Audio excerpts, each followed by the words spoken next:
Welcome, guys. Welcome back to my YouTube channel.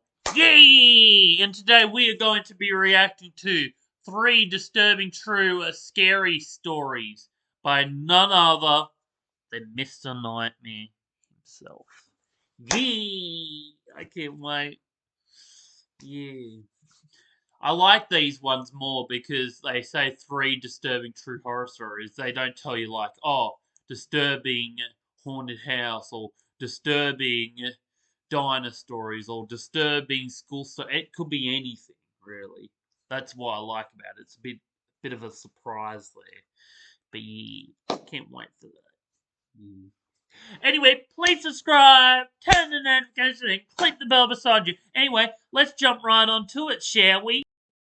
Yee. I can't wait for this. I am thirsty as hell. So, I'm gonna be drinking a lot of water. Anyway, sound like I'm gonna drink alcohol, but no, I'm drink water. Alright, let's get right onto it. Subtitles on? No, they're not. Now they are. Yee. This is gonna sound weird, but bear with me. When I was in high school, there was a kid who told everyone he was a demon. I don't feel comfortable even writing his name for reasons you'll soon understand. I'm just gonna call him Patrick, even though his name sounds like something out of a Shakespeare play. He was extremely socially awkward, walked around with a Uh, super empty stare that made even so teachers. this is at a school. Okay. Just because there's no label saying school or whatever, but anyway. Yeah. Teachers uncomfortable. He wore the same blank gray hoodie literally every single day. I'm not exaggerating. I'm pretty sure he never washed the thing, since he always smelled terrible too. He was decently short and pretty average looking, although you wouldn't be able to tell since he always had his hood up. He never took his sunglasses off, even inside. Maybe he's Teachers homeless. eventually Never stopped judge a messing book with him by its because he'd cover. never listen anyway. Now comes the weird stuff. He didn't have any friends, but had this weird tendency to adopt people. What I mean by that is, if he liked you, which he could decide randomly one day, he would walk up to you and say, "You're adopted," meaning you were a part of his circle or whatever. Apparently, this would make you safe from him or something. That's at least what he'd say about it. He didn't really like that many people, though, so few people were ever really adopted. I was one of those few. Looking back, it was probably because he had a crush on me. None of us believed his demon spiel, and everyone just assumed he was a troubled kid, which he definitely was. Oh, yeah, I should probably mention that this all takes place in Wayne, Oh Pennsylvania, wait, which is is this a where I boy grew or a up. girl? I thought this was a boy Another girl I talking. used to be friends Yeah, there's never gay character. There's never like gay. I guess you could say characters because you never know if these stories are true. But I always like to believe they're true. But there's never any gay representation on Mr. Nightmare. It's just interesting. I've never heard anyone. I think there was like two lesbians. I remember, but I've never. I don't know if I've ever heard of two gay couples. But maybe I don't know. But yeah, bit creepy, bit disturbing. Just randomly pick like any person, and then say you're adopted. Buddy, you're adopted. Which by I mean by that is you're fired from being in the school. Wait, what? I don't know what I'm saying. with Yeah, Gabby, creepy. had also been adopted by him. Patrick's crush on her was a little more obvious, but all my friends knew it. One day, my friends and I were chilling on the dugouts behind our high school, killing time and doing God knows what. It was me, Gabby, Laura, and Luke. I can't exactly remember how it happened, but the topic of conversation floated over to Patrick's crush on Gabby. We were all laughing about it, and Gabby was pretty obviously embarrassed. I can't remember what it was, but there was a nickname we'd substitute for Patrick's name, because his real name was too clunky. This time, though, I distinctly remember Laura using Patrick's real name. The third time she said it, I swear in my life that Patrick appeared out of nowhere and jumped on top of the dugout with a baseball bat in his hand. It wasn't scary in a typical sense, but it was one of the most unsettling things I'd ever seen up until that point. We quickly stopped talking, nervous that he might have overheard us talking about him. He didn't say anything, though, and just stared at us. gave him a little wave, and he nodded in acknowledgement at me before jumping back down to the ground and swiftly walking away. After we were sure he was gone, the four of us burst into laughter, finding humor in how weird the whole encounter was. On the inside, though, I was still a little disturbed. The next incident I can remember was significantly more creepy and impossible to laugh about. I was literally in Laura's house, and the two of us were hanging out in her room. Her parents were home. I'm not sure what exactly we were talking about, but again, Patrick's name was said 3 times between the two of us. Not 10 minutes later, we heard Laura's front door slam shut. Confused, we went downstairs to see if one of our other friends had decided to pull up. Laura was friends with everyone, and her parents were super chill, so people came and went unannounced when it came to her house. Laura's mom had beaten us to the door, though. We turned the corner of the living room and stared in shock at Patrick, who was just standing. Yeah, just letting random people in um is insane. Like seriously, insane. Like I wouldn't just let random people into my home. Um yeah.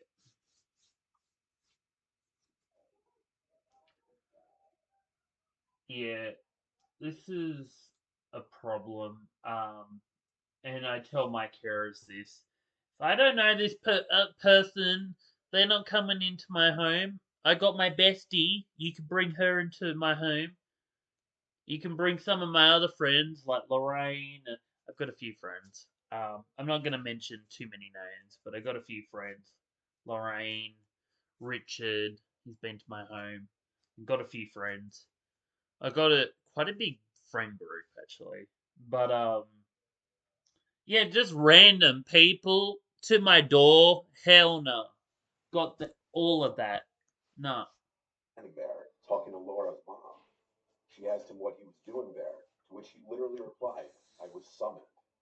Laura's mom made some small talk with him before politely asking him to leave, which he silently did.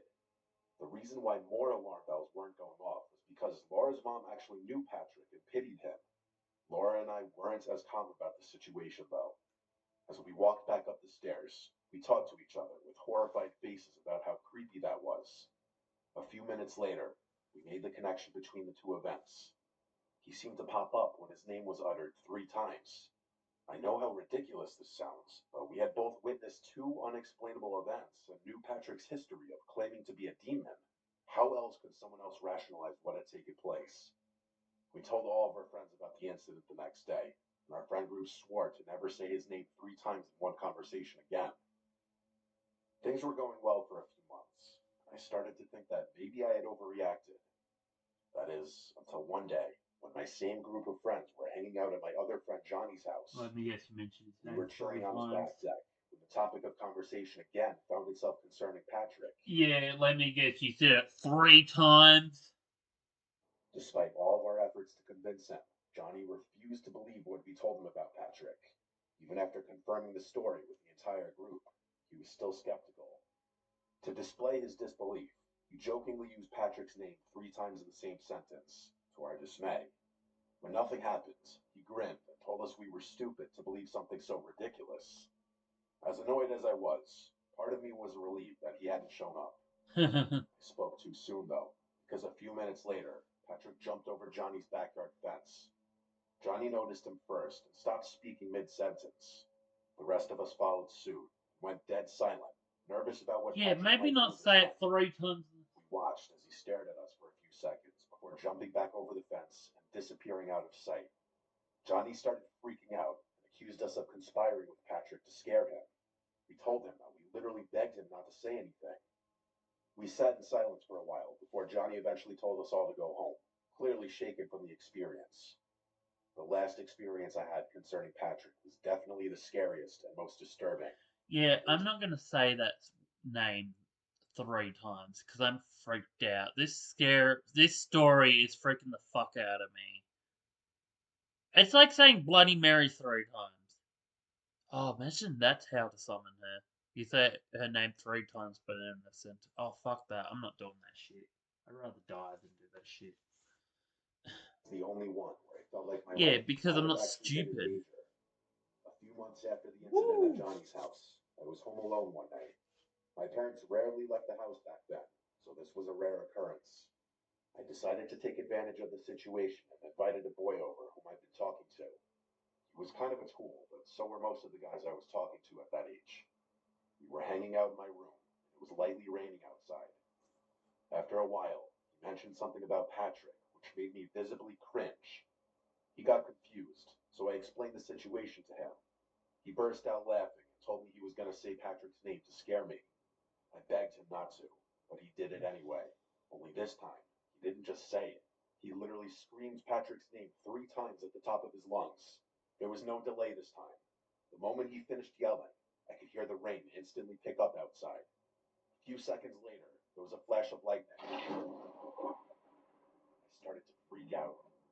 The guy I was with actually seemed sorry and told me it was probably just an extremely unlikely coincidence.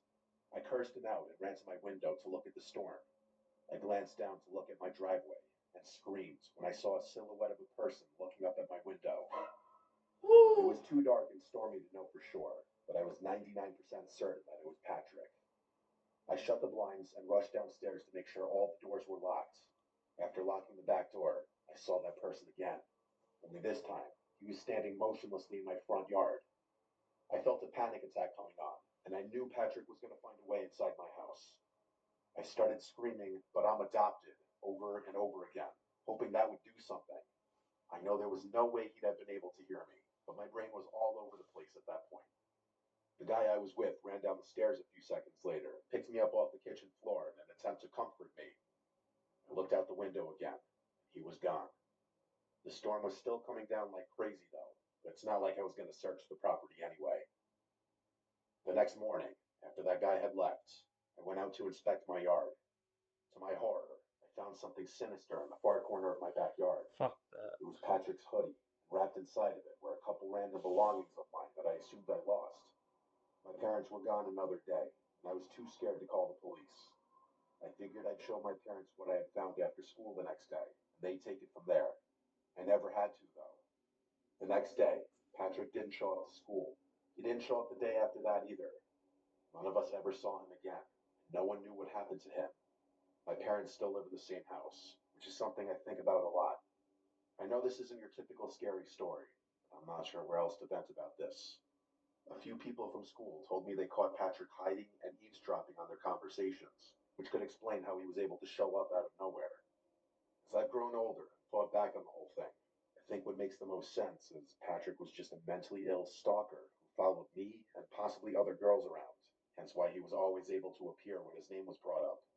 It skeeves me out just imagining him following me Well, around that all makes it over the less place. scary Listening than to the me, demon thing. I don't even want to wonder where he is today.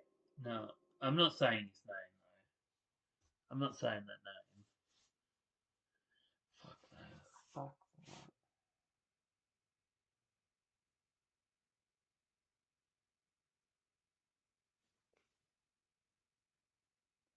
I feel like sleeping, by the way. Yeah, he just pops it through my eyelids. Fuck that. I was like a 10. I'm sorry. That was like disturbing as shit. And that's why it's called disturbing. Fuck. Fuck's sake. Why would you even use that name anyway? Like, why would you even tell that person the story if they were gonna say that name anyway? And they yelled it out too. I'm not saying that. I'd rather die than say that. I've said that before. Yeah, no. He just pops into my dream. Oh shit. Good thing I don't know what he looks like. It's just a Mr. Nightmare video. But man, I can't even describe what he looked like anyway. Don't want to know. Don't care. Don't want to know. Oh fuck. That was disturbing. I'm actually creeped out.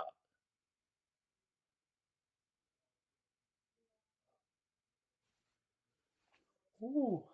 And the last two stories are usually creepier. The first story is just a warm up.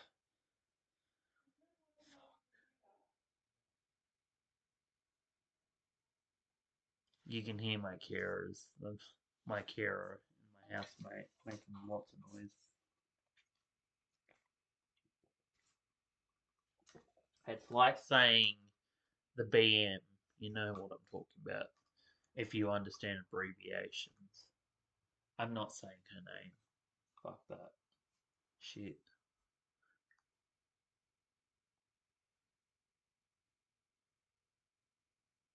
Anyway, I'm gonna continue on, but holy shit. I got chills down my spine, literally. I've got beyond chills. I've got bloody fucking. Oh. Yeah, he was a demon. He was a demon.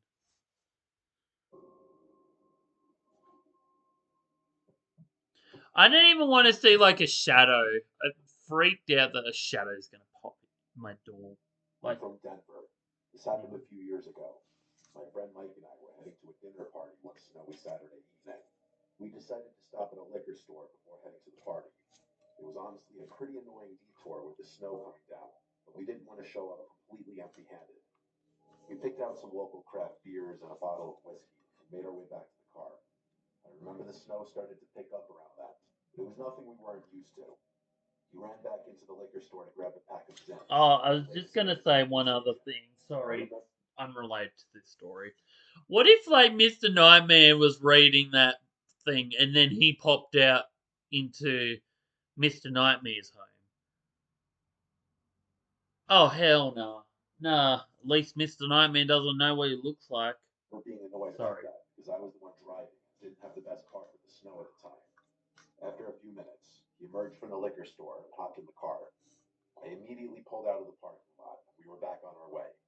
The snow was falling even heavier now, covering the roads in a thick blanket of white. The drive to the party was supposed to be straightforward, about 20 to 30 minutes through familiar suburban neighborhoods. Things in my life are never as easy as they seem, though. The snowstorm had other plans, turning what was supposed to be a relaxing route into a treacherous journey. Let me just say, I'm not a great driver as is. The car slipping every 10 seconds didn't help matters. After a tense few minutes driving uphill, I turned a corner and was met with a sight no one ever wants to see. In the middle of the street was a stopped car. Its hazards were flashing ominously, cutting through the falling snow like distress signals. Both the driver's and passenger side doors were open. I was tempted to just drive around it and continue on my merry way, but Mike instructed me to stop. Judge me if you want, but I'm not your typical Good Samaritan.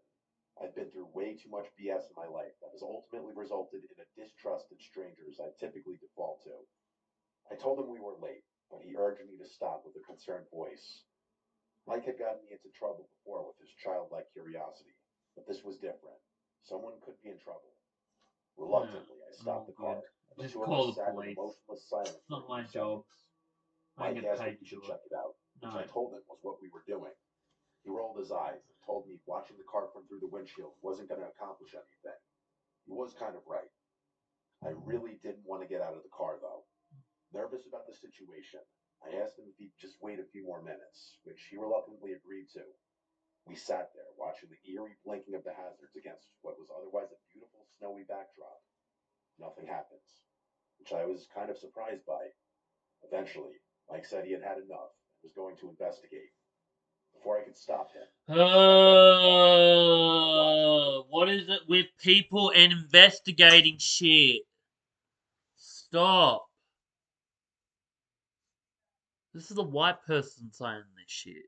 And a lot of black people say this shit mainly. Stop investigating. Which I kind of agree with.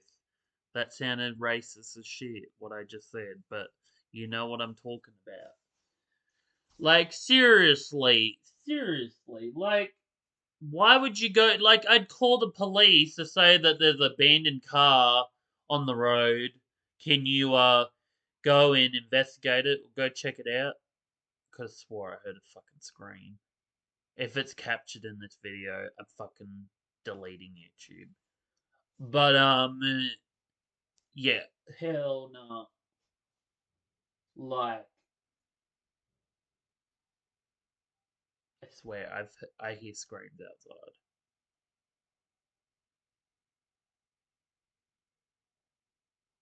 the fuck? I'm hearing shit. Did you hear that?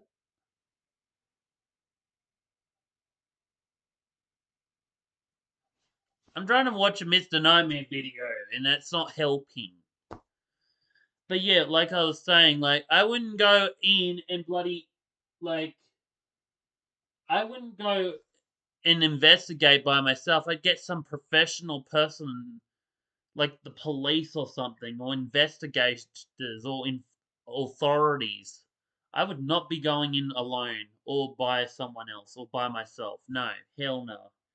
You got all of that. Rising sense of apprehension as he approached the vehicle. As he was doing so, I could have sworn I saw something dark move out of the corner of my eye. Of It course. might have been my worried mind playing tricks on me. No, it The wasn't. situation was seeming worse and worse to me every second that passed. Not even 10 seconds later, I thought I saw the car jolt a little, like something had moved in the trunk or back seat. Again, maybe my mind was playing tricks on me, but I No, didn't care. I made a quick time decision and slammed on the horn. Startling Mike, who had been inspecting the inside of the vehicle, he understood what I was communicating and sprinted back to the car. I drove off immediately and told him my suspicion that the whole thing was a trap. He was pretty annoyed when I told him I didn't have any actual proof, but I responded in a firm voice no. that I wasn't going to risk my life for someone who could easily call for help. The rest of the drive was pretty tense, to be completely honest. He was the type of guy to hold a grudge longer than most. We arrived at the dinner party and things were Thank finally you. normal again. We were there for Thank you. several I thought hours. something bad was gonna happen. It probably was a shadow. It was more than likely a fucking shadow.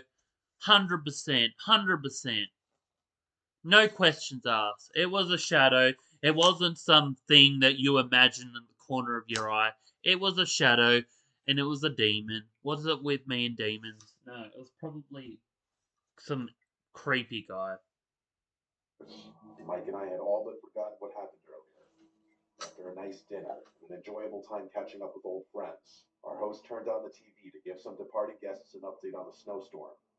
He flicked over to the local news, and what I saw was actually horrifying.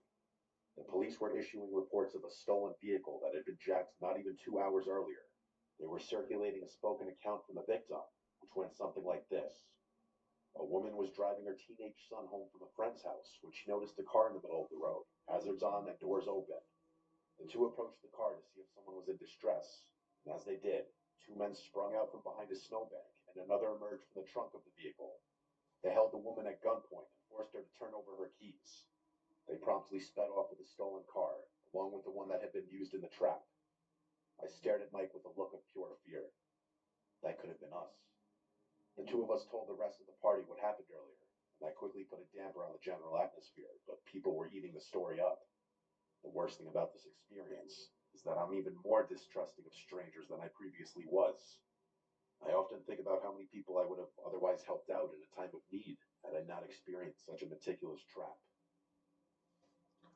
Yep, should have warned those motherfuckers, because they're dead now because of you. Just saying. No, but no, I'm glad that they didn't speculate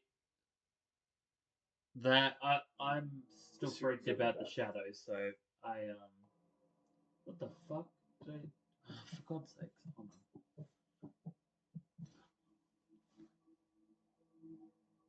The series of events. on. I had because I'm freaking out about shadows on on my TV, and then another shadow pops up in front of me. I'm freaking out, but no. Because I got paranoia myself. But yeah, you did save your friend's life, so you got to be grateful of the things that you could have left your friend could have died if you didn't beep the horn sooner, because it wasn't he the one checking the car. He could have died. So in a way, you did save a life. It could have been him. So sometimes you can't help these situations, but next time, if shit like that happens, you can warn the next person next time.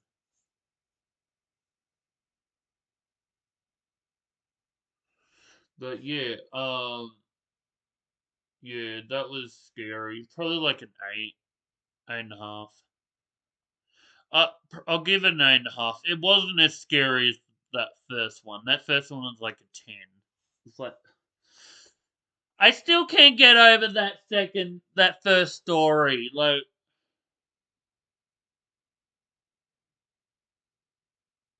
he was a demon. Whoo! Chills. I'm scared of this third story. The second story was like, I feel like that was the same with the last video I watched with the diner story. The first and second and third story was the scariest. So I'm a bit scared of this one now. Preparing myself. But anyway, the series of okay. As I'm about to recount happened over 30 years ago during my early Damn. childhood. Forgive me if some Damn. details are shaky, but I'll try to remember as much as possible. Uh I huh. was around 10 years old. My extended family was massive. At that age, it was hard for me to remember the faces of all my relatives, let alone their names. At every family gathering, I was introduced to someone whose face I didn't recognize, even though they all seemed to recognize me. My dad was one of 9 children, so I had 8 sets of aunts and uncles on both Damn. My sides. dad had a lot of My brothers grandparents on and my dad's side sisters. were extremely well off, My but on my I've got on my dad's side I've got 2 aunties and 3 uncles. Not that I ever see them much. But, you know. And then on my mum's side I only have one auntie, but she's dead, so and she was my all time favourite auntie, so yeah. I've had a lot of bad luck in our family, sadly. the beachfront property, which was communal along my dad and his siblings. I don't know its exact dimensions, but I'm pretty sure it could sleep over 30 people. Because of this, my family would often spend entire chunks of the summer down there. Both my parents had jobs that allowed them to either work remotely or spend a lot of time away from their offices. My dad's siblings and their kids would do the same. There was rarely a time when it was just our family at the beach house. I got along with all my cousins and preferred spending time at the beach house rather than at home since I was closer with some of my cousins than any of my hometown friends. I liked a lot of my aunts and uncles too. I'm the opposite. My favorite by I'm more far was Uncle closer. Joseph, who was the father I of my have an cousin Uncle Brandy. Joseph too! Nice to mention, no, I'm the opposite. I prefer friends over family, but that's just me. Uh, yeah. But yeah, I have an uncle named Joseph too. Crazy. I have an uncle named Joseph, and I have an uncle named Frank, and I have an uncle named Angelo. Not that I ever see them. Yeah.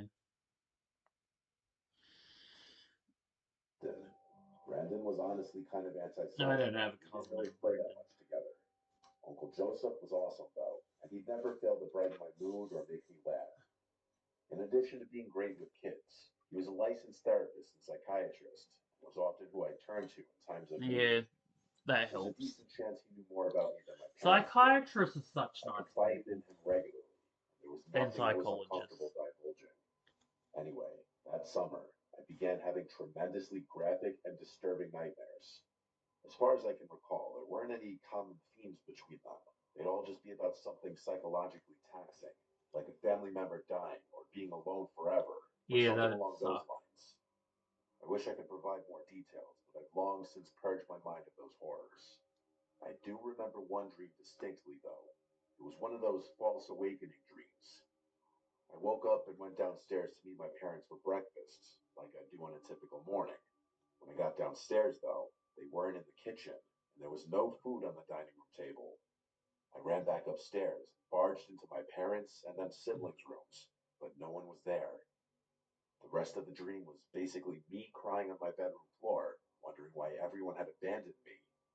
After 3 or 4 of those nightmares in a row, I decided to tell my Uncle Joseph out of embarrassment of telling my parents.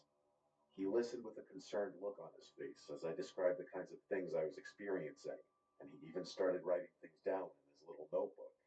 He instructed me to do some meaningful internal self reflection as something was clawing at my subconscious. What kind of self reflection was I supposed to do, though? I was 10 years old. He told me he'd mull things over and that I should come back to him if the problem persisted. Of course, it did. A few days and nightmares later, I gave Uncle Joseph an update. He told me he'd been thinking about the situation and that he had figured out what was going on in my brain. He said that even though I didn't think it, I was deeply frustrated with my parents and was harboring some unresolved resentment towards them. I was more confused than I've ever been. I was nothing if not a well behaved, polite, grateful kid. I had always listened to my parents and loved them more than anything. Uncle Joseph knew what he was talking about, though. He was a therapist, after all. I assumed he had dealt with similar situations in the past and considered myself lucky that he was helping me.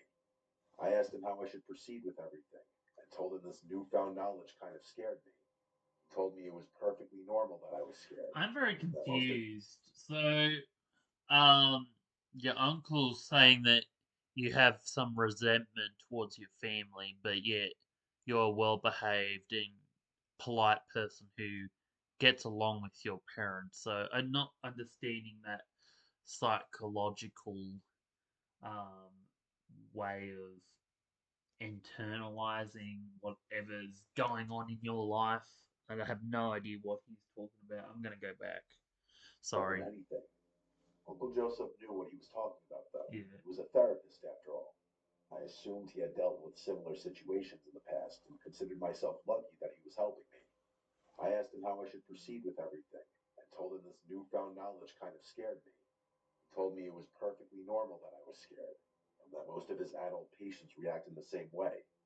He then told me it was also normal that I disagreed with what he was saying, since dreaming implies a subconscious feeling that the brain refuses to accept. That did kind of make sense to me. He told me that in the next few days, I should be slightly more disobedient when it came to my parents. He told me to try saying no more often and to argue with them when I didn't get my way. So that's what I did. For 3 days after talking to him, I behaved so uncharacteristically that my parents got concerned. They told me they didn't like my recent behavior and I'd better quit it. It killed me to do that to them, but I couldn't stand having nightmares literally every night. My 10-year-old self would have done anything to put an end to those night terrors. They didn't stop, though. In fact, they actually got worse, more graphic, more disturbing, and more vivid. It was too much. I confided in Uncle Joseph again, and he told me there was one more thing we could try. I begged him to tell me what it was, but he seemed hesitant. After a few minutes of pleading, he revealed what the thing was. He said my brain was too mature for my young body and that I needed to set it free. Obviously, I had no idea what he meant by that. Yeah, that doesn't He make told me any if I had one sense. more nightmare, He's in he'd tell me what I cahoots. had to do. I went to sleep terrified that night. I didn't want to set my body free, even if I didn't Yeah. know what he was talking about. This one's very That night, disturbing. I actually woke up before having a nightmare. In the several days that this had been going on, I had never woken up before having a nightmare. This was new. For some reason, though, I was scared to. This story is fucking disturbing. This one's just as bad as the first one. I think the first one was more eerily disturbing. This is just fucking like I'm swearing a lot in this video. I'm just noticed that this is like very nightmare fuel. I feel like this one is just as scary as the first one. Move or even breathe loudly. It Fucks. wasn't sleep paralysis. I was scared out of my mind. I stared at the wall in that same Probably your position for a uncle. full minute, not quite sure what I was doing. The next thing I heard was something I will never forget, no matter how hard I try. Whispering, right next to my ear. Uncle Joseph's whispering. I was sure of it. I turned over and screamed, which sent him flying back. He quickly left the room and shut the door. I sat there in a cold sweat. Part of me thought I was still having a nightmare. Instead of going back to sleep, I ran to my parents' room and told them everything. I told them about the nightmares, about Uncle Joseph, about everything. My dad didn't waste a second. He stormed into Uncle Joseph's room and confronted him. My uncle obviously denied everything, but my dad was a big dude and could easily push him around. A fight broke out between them. My dad snatched the satchel Uncle Joe carried everywhere. Uncle Joseph promptly gathered up his things and basically ran to his car. My dad started going through the satchel, and what he found was sickening. There were pages and pages of dream related things, both handwritten notes and printed articles. Articles about inducing dreams, specifically nightmares. Personal notes about different techniques, previous data, and types of experiments. It was horrific. Uncle Joseph was eventually arrested, as the police found some even more suggestive things on his computer. I knew he was in cahoots. I knew he was in cahoots. How, like, he was doing some dodgy shit. Like, he was saying, like, oh, yeah, fight with your family. That'll help you, um, overcome your dreams and make you have good dreams. Like, you don't have any dream catchers around. I've got dream catchers. They're the ones that help your dreams, not fucking fighting with your family. It's like, what are you talking about? I love dream catchers. I have them all around my house, like all around. I have an obsession with dream catchers. Okay, they're like all around my whole house. This is just my room. That's just one.